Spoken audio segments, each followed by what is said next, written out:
Guys welcome to our channel Payel Rani লাইফস্টাইলে তোমাদের সবাইকে জানাই অনেক অনেক ভালোবাসা। আমি পায়েল চলে এসেছি নতুন একটা ভিডিওর সাথে। দেখতেই পাচ্ছ আজকে মনটা অনেকটাই খারাপ, মনটা একটুও ভালো নেই, কারণ আজকে ওর বার্থডে আর ও এখানে নেই, কাজের সূত্রে একটু বাইরে রয়েছে। কালকে অনেক রাত্রে আমি কেক এনেছিলাম, ভেবেছিলাম রাত 12টার মধ্যেও চলে আসবে আর ওকে সারপ্রাইজ দেবো, কিন্তু সেসব কিছুই হলো না, ওই জন্য মনটা অনেকটাই খারাপ। এখন রেডি হয়েছি, বোন আসবে আর ঠান্ডা তো লেগেছে, প্রায় 10 দিন হয়ে গেছে, এখনও ঠিক হয়নি, ওই জন্য গলাটা একটু এরকম হয়ে রয়েছে। ম্যানেজ করে নিও তোমরা সবাই। আর ও রয়েছে বাইরে বললামই, তো দেখি ও যদি আজকে আসে কেক ঠেক এনে, আমি সব কিছু অনেক কিছু প্ল্যানিংও করেছিলাম যে এটা করব ওটা করব, জানি না ও কখন আসবে আর কখন আমার ইচ্ছাটা ফুলফিল হবে, তো দেখা যাক কি হয়। তো এখন বোন আসবে আমাকে নিতে, আমি একটু ওই বাড়ির দিকে যাব, কারণ মনটা একটু ভালো নেই। বললামই প্রত্যেক বছরই দিনটাতে একসাথে থাকি, তো ও নেই, ওই জন্য মনটা ভালোই লাগছে না, কিচ্ছু ভালো লাগছে না, কিছু খেতে ইচ্ছা করছে না, কিচ্ছু করতে ইচ্ছা করছে না। তো দেখা যাক কী করি না করি, তোমাদের সাথে সবটাই শেয়ার করবো। ওই বাড়ির দিকে যাচ্ছি, দেখি কিছু রিলস বানানোর ইচ্ছা আছে, তোমাদের সাথে পরে দেখা করবো। হ্যাঁ এভরিওয়ান, দেখো আমি বাড়িতে চলে এসেছি, মানে বাবা আর বড় মামা এসেছে আমাকে দিতে, আর বাইরে বাবু চলে এসেছে কাছ থেকে, আর মামুনি বসে রয়েছে, বাবু বড় মামা ওদের সাথে গল্প করছে। আর চাউমিন, বাবাকে চা করে দিলাম, চাউমিন নিয়ে এসেছে বাবু, মিষ্টি নিয়ে এসেছে, সেগুলো খেতে দিলাম সবাইকে। আর এখন আমিও চাউমিন খাচ্ছিলাম, ভাবছিলাম যে তোমাদের সাথে একটু শেয়ার করে দিই। আর ও তো নেই, জানোই যে ও কাজের সূত্রে রানাঘাট গেছে, মানে পায়রাডাঙ্গা গেছে, ওখানে একটা ইভেন্টের কাজ আছে, এঙ্গেজমেন্টের, তো সেখানে গেছে, ও নেই। ওর আজকে বার্থডে, দেখো আমরা সবাই এক জায়গাতে, ও নেই। আর কেকটা তো ফ্রিজে ওরমভাবেই ধরা রয়েছে, ও জানি না কখন আসবে, যদি কালকে আসে কালকেই কাটাবো, কিছু করার নেই। তো দাঁড়াও তোমাদের সাথে শেয়ার করছি, সবাই বাইরে খাচ্ছে, তো তোমার খায় না চাউমিন বলে খায় না, তাহলে রোলও খায় না বাবা, ওইসব কিচ্ছু খায় না মামনি। বাবা দেখো এখানে বাবু আর মামুনির সাথে কিন্তু গল্প করছিল, মানে বিআইবি আন্ডার আর কি কথা বলা বলি করছিল, আর আমি একটু ভিডিও করে নিলাম। দেখো এখন বেজে গেছে 11:15, জানি না আর কতক্ষণ অপেক্ষা করতে হবে ওর জন্য, কত রাত্রে আসবে সত্যি জানি না। এখন বাবুকে খেতে দেবো, মামুনিকে খেতে দেবো, খেতে দিয়ে তারপরে ঘুম তো আসবে না, তাও বিছনায় একটুখানি শুয়ে থাকবো, দেখি কখন ওর টাইম হয়। ফোন করছি, ফোন রিসিভও করছে না, জানি না বাইরে গেলে ছেলেদের যেটা হয়, বউয়ের কথা ভুলেই যায়, কাজে এত মন দেয়, এত মন দেয় যে বাড়ির কথা মনেই পড়ে না, যে এখানে ঘরে কেউ অপেক্ষা করছে সেটাও ভুলে যায়। আর আমাদের কপালটাই এরকম, মেয়েদের জীবনটাই হয়তো এরকম, অপেক্ষা করতে করতেই দিন কাটে, দেখি কখন আসে, কখন টাইম হয় একটা ফোন করার। করেছিল একবার, দু তিনবার কথা হয়েছে, হয়নি তা বলবো না, দেখি আর কখন টাইম হয়, তো ড্রেসটা চেঞ্জ করে পরে দেখা করছি। এখন তোমরা যে ডেকোরেশনটা দেখতে পাচ্ছ, এটাই কিন্তু পায়রাডাঙ্গার সেই কাজটা যেটার কথা আমি তোমাদেরকে বলছিলাম ভিডিওতে। তো ওকে বলেছিলাম আমি একটু ভিডিও করে পাঠাতে আমাকে, তো আমি ভিডিওটা তোমাদের এই ভিডিওর সাথে অ্যাড করে দিলাম, তোমরা দেখে নাও। এই কাজটাই কিন্তু সেদিন ছিল, যার জন্য ওর বার্থডেটা আমরা সেলিব্রেট করতে পারিনি ওই দিন। তো আবার চলে এসেছি তোমাদের সাথে, এখন দেখো ঘুমাবো বলে মশারি টশারি টানিয়ে নিয়েছি আমি, আর ওকে ছাড়া তো মানে ঘুম আসেই না, মানে ও ছাড়া ভাবতেও পারি না। দেখো জায়গাটা কীরকম শূন্য শূন্য লাগছে, তাও দেখো ওর বালিশটা আমি ওখানে দিয়ে রেখেছি। আর কি বলবো, এত খারাপ লাগছে, ওকে ছাড়া না আমি থাকতে পারি না। রাত্রেবেলা এরকমভাবে তো মানে বিয়ে হয়েছে আমাদের প্রায় 9 মাস হতে গেল, ওকে ছাড়া এরকমভাবে কখনো খুব বেশি দিন থাকিনি। কাজের জন্য যদি ওকে বাইরে থাকতে লেগেছে, তো আমি মায়ের কাছে চলে গেছি, আমি মায়ের কাছে ছিলাম। আর এখন তো মানে ওই বাড়িতে গেছিলাম, যে আবার বাবা দিয়ে গেল, তোমরা তো দেখতেই পারলে, বাবা এসেছিল দিতে। রাত্রে যদি চলে আসে ও, ওই কারণে ওর তো মানে বাড়িতে এসে দেখবে আমি নেই, ঘরটা খালি খালি লাগবে, ওই জন্য আমিও চলে এসেছি। এসে ওখানেও মন টিকছিল না, ওখানে গেলে বারবার মনে হচ্ছে যে যদি চলে আসে ও, আর এসে যদি আমাকে দেখতে না পায়, ওই কারণে। আর ওকে ফোন করেছিলাম, বললাম যে ও রিসিভ করেনি। আর ওর সাথে আমার জামাইবাবুও গেছে, মানে আমার দাদাও গেছে, সুমিতও গেছে। সুমিতের ওখানে একটা এক্সাম ছিল বললামই যে সুমিতদার সাথে একটু আগে কথা হয়েছিল, ও বললো খুব ব্যস্ত রয়েছে আর ও বাইরে রয়েছে সুমিতদা। তো ওর সাথে ও যদি ফ্রি হয় আমাকে কল করতে বলবে, জানি না কখন ফ্রি হবে আর কখন কল করবে, অপেক্ষা করছি। একটা খুব আফসোস থেকে গেল যে ওর বার্থডের দিনটা আমাদের এতটা খারাপ কাটলো। এবার কিছু করার নেই, কাজটা তো করতেই হবে না, যেহেতু প্রোগ্রামটা অনেক দিন আগে থেকেই নেওয়া ছিল, সরি, অনেক দিন আগে থেকেই এটা ছিল যে এই ডেটে পড়বে, তো কিছু করার নেই, এখন সব কিছু মানিয়ে নিতেই হবে। এখন দেখা যাক, ও যদি কালকে আসে তো কালকে আমরা কেক কাটিং করব। মনকে বুঝিয়ে নিয়েছি, আর ওকে ছাড়া সত্যি ভালো লাগছে না। এখন বেজে গেছে 11:50, আর 10 মিনিট আছে ওর জন্মদিনের দিনটা শেষ হতে। তো আবারও বলছি হ্যাপি বার্থডে আমার সোনা বর, তোমাকে অনেক অনেক ভালোবাসি। আর এই দিনটা যেন তোমার জীবনে অনেক অনেক অনেকবার আসে, অনেক অনেক বছর আর কি তুমি ভালোভাবে বাঁচো। আমার আয়ুটাও তোমার লেগে যাক, অনেক ভালো থেকো, সুস্থ থেকো, আর তোমার প্রত্যেকটা দিন যেন অনেক সুন্দর কাটে, আর আমাকে এরকমভাবেই ভালোবেসো। ব্যাস এটুকুই বলার। আর জীবনে অনেক অনেক অনেক বড় হও, অনেক কাজ করো, অনেক সাকসেস পাও, এটাই চাই। তো ঘুম তো আসবে না, তবু বলছি গুড নাইট, আবার সকালে দেখা হবে। আর যদি রাত্রে ও আসে তো তোমাদের সাথে রাত্রেই শেয়ার করব। মানে রাত্রে বলতে কি তাও 2-3 2-2-2:30 তো বেজেই যাবে জানি, যেহেতু সুমিতার সাথে কথা হলো, বললো যে অনেক রাত হবে, এমনকি ভোরও হয়ে যেতে পারে। তো আমার তো ঘুম আসবে না, ফোন ঘাটাঘাটি করবো এখন। দেখা যাক, তোমাদের সাথে শেয়ার করব যে আবার কটার সময় পারলে আমি ভিডিও অন করে টাইমটা বলে দেবো যে কখন। কি ভুলভাল বকছি আমি জানি না, ভালো লাগছে না কিচ্ছু, কী বলছি তোমাদের সাথে সেটা বুঝতেও পারছি না। পরে ভিডিও দেখে নিজেই ভাববো যে কী বলছি, আসলে মনে এতটা কষ্ট লাগছে, মানে বলে বোঝাতে পারবো না। অনেক কিছু এক্সপেক্ট করেছিলাম সেই দিনটাতে, এটা করবো ওটা করবো, কিছুই হলো না। Tata, good night, good morning সবাইকে। তো দেখতেই পাচ্ছ কালকে রাত্রে আর কোনো ভিডিও করা হয়নি। ও এসেছিলো প্রায় তখন কটা বাজে, আজকে সকাল 7টা 7:30 দিকে এসেছে, ওই জন্য আর ভিডিও অন করতে পারিনি। দেখতেই পাচ্ছ ও শুয়েছিল, এখন আমি বিছনা গুছাইনি, বিছনা গুছিয়ে তারপরে তোমাদের সাথে শেয়ার করবো কী করি না করি।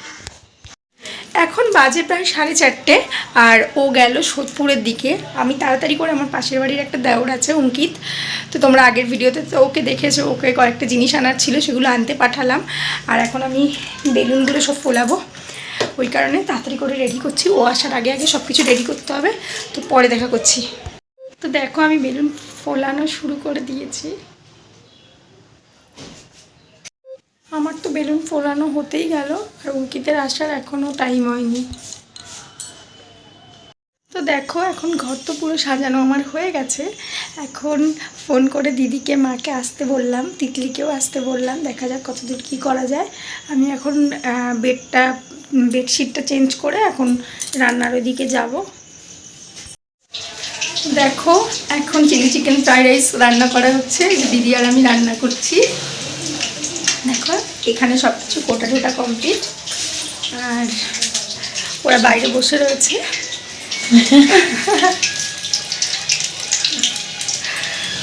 কুর্তিটা পরে কিন্তু সুন্দর লাগছে। মা অঙ্কিত, দেখো আমরা যেরকম পেরেছি আমি আর অঙ্কিত সেরকম সাজিয়েছি, কেমন হয়েছে দেখো ডেকোরেশনটা।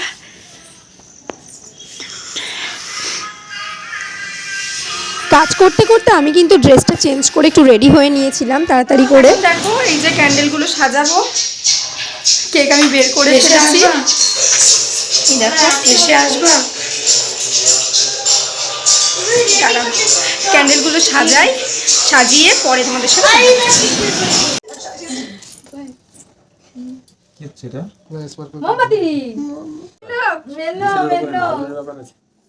এটা কখন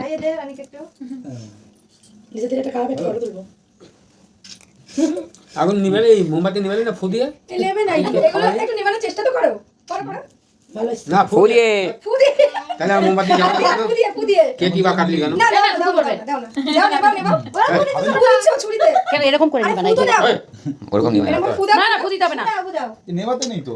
একটা জিনিস করতে যেটা যেরকম নিয়ম সেটা সেরকম করতে হয়, খালি একটা কমসে কম ফু দিয়ে নিবা। ঠিক আছে ওটা কেটে নতুন করে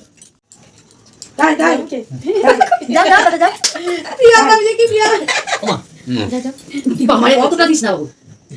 শাশুড়ি মাকে আগে খাওয়াতে হয়, শাশুড়ি মায়ের মুখে পান। এবার এটা হবে বার্থডে হয়তো বলে দিচ্ছে হ্যাপি বার্থডে বলো শোনা না খাও to you happy to you মান হয়ে গেছে সব ফুটে গেছে।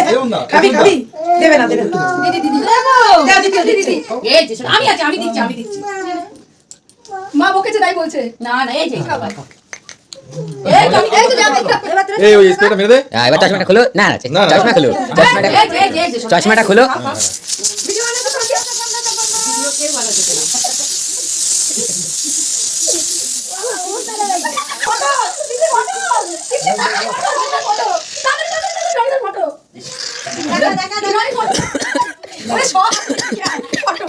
কেমন আমার ফটো তুলে নি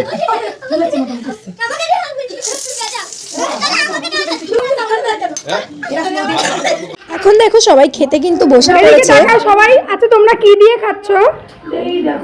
বলো কি দিয়ে খাচ্ছ তোমরা? বাবা এটা চিলি চিকেন দেখেই বোঝা যাচ্ছে। এই যে তুমি কি দিয়ে খাচ্ছ? তোমার বার্থডে এই যে করা হচ্ছে, তুমি হ্যাপি? হ্যাঁ হ্যাপি না? হ্যাপি না? তুমি হ্যাপি না? ও বলছে হ্যাপি। এ বাবা মেন্নোকে বল, মেসোকে বল হ্যাপি বলতে। কে এটা কে? এটা কে হয়? প্রিয়াম। এই প্রিয়াম দেখো, এই দেখো এটা কে হয় তোমার? মেসো বলতে যায় হয় না, এটা কে? বলো মেসো।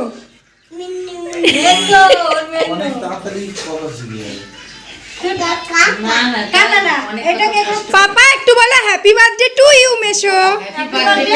হ্যাপি বার্থডে টু ইউ মেসো। বলো বলো বলো হ্যাপি, বলো হ্যাপি।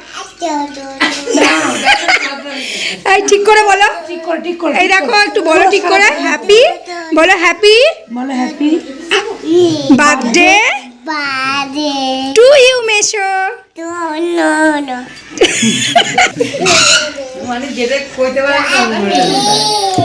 এবার বলছে দেখো এখানে আমাদের বার্থডে বয় খাচ্ছে। এই যে নাম বেদে আমাদের বার্থডে বয়কে বলছি বিলেটেড হ্যাপি বার্থডে। এইদিকে তাকাও, তিতলির দিকে তাকাও। আরে ও এখানে ওরা খেতে বসেছে, ওদেরকে তো নিতে ভুলেই গেছে। অঙ্কিত এদিকে হাই করো। হাই হ্যালো গাইস বলো, সবাই বলো বলো। সৈকত বলো। আচ্ছা খাবারটা কেমন হয়েছে অঙ্কিত বলো? খুব ভালো, অনেক ভালো। একদম। দেখো এই যে ওরা খাচ্ছে, অঙ্কিতের প্রায় খাবার শেষ। সৈকত খাবারটা কেমন হয়েছে? পুরো চুমু চুমু চুমু, অনেক সুন্দর। আচ্ছা মেসোর জন্মদিন আজকে, মানে কালকে চলে গেছে সরি। তো আজকে মেসোকে উইশ করে কিছু একটা বলো, মেসোর জন্য ভালো কিছু বলো দেখি।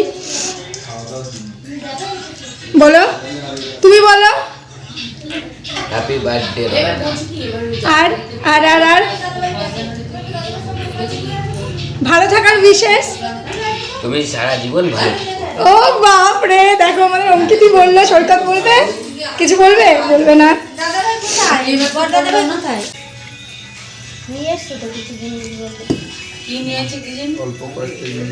এদিকে তাকাও।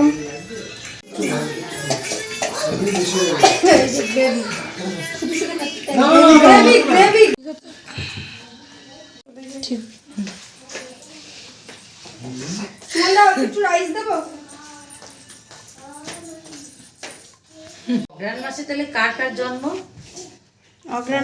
সবার খাওয়াই কিন্তু মোটামুটিভাবে হয়ে গেছিলো, শুধু বাকি ছিলাম আমি, মামুনি, মা, দিদি আর তিতলি। তো আমরা পাঁচজনে একসাথেই খেতে বসে পড়েছিলাম। এখানে দেখো খেতে খেতে আমরা একটু কথা বলছিলাম, মানে মা আর মামুনি গল্প করছিল, আমরা সবাই মিলে একটু কথা বলছিলাম। আর আমি এখানে অঙ্কিতকে বলছিলাম, অঙ্কিতকে ক্যামেরা ধরে, খাবারটা জাস্ট ওয়াও হয়েছে, মানে চিলি চিকেন আর ফ্রাইড রাইসটা জাস্ট দারুণ হয়েছিল আগের দিন, খুবই ভালো হয়েছিল রান্না বান্না। তো খাচ্ছিলাম, আর দিদি এদিকে খেতে চাইছিল না, তো সেটাই বলছিলাম যে খা। এখন ওর হাতে যেই গোলাপটা দেখতে পাচ্ছ, এই গোলাপটা আমি ওকে দিয়েছিলাম। আজকের ভিডিওটা এই পর্যন্ত। সবাই ভালো থেকো, সুস্থ থেকো, নিজেদের খেয়াল রেখো। আর আমার ভিডিও তোমাদের যদি ভালো লেগে থাকে like, comment, share and subscribe করতে একদম ভুলবে না। টাটা।